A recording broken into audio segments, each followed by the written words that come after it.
Hey guys, আসসালামু আলাইকুম। আশা করি আপনারা সবাই ভালো আছেন আর আমিও ভালো আছি। আর আমার কোলেকে দেখছেন, এটা আমার আদরের ভাগনা।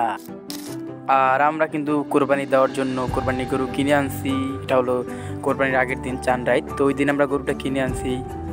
আর গরুটা দেখতে মোটামুটি ভালোই। আর গরুটা নিয়ে আসার পর তারপর গরুটা যেখানে রাখবো সেই জায়গাটা নিয়ে গেলাম। তো এটা হলো ওই দিন রাত 12টা চলে গেলাম গরুটার কাছে।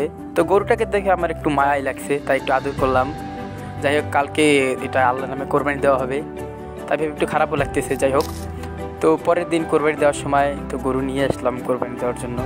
আর আমার চাচারাও আমার সাথে চলে এসেছে গরুটা কোরবানি দেওয়ার জন্য। তো গরুটাকে আমি নিয়ে যাইতেছি যেখানে আমরা কোরবানি দেবো, ওই জায়গাটা আর কি। তবে আমার একটু খারাপও লাগতেছে। তারপর কিন্তু গরুটার পায়ে দড়ি বেঁধে গরুটার পিঠের উপর দিয়ে দড়ি উঠিয়ে টান দিয়েছি, কিন্তু তারপর আমরা গরুটাকে শোয়াতে পারিনি। তো অবশেষে আমরা গরুটাকে শুয়ে ফেলেছি। আর এখন কিন্তু কুরবানি হবে।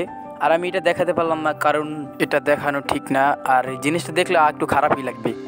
তো যাই হোক, সারাদিন ব্যস্ততার পর সন্ধ্যার দিকে বের হলাম রাস্তার হাওয়া বাতাস খেতে।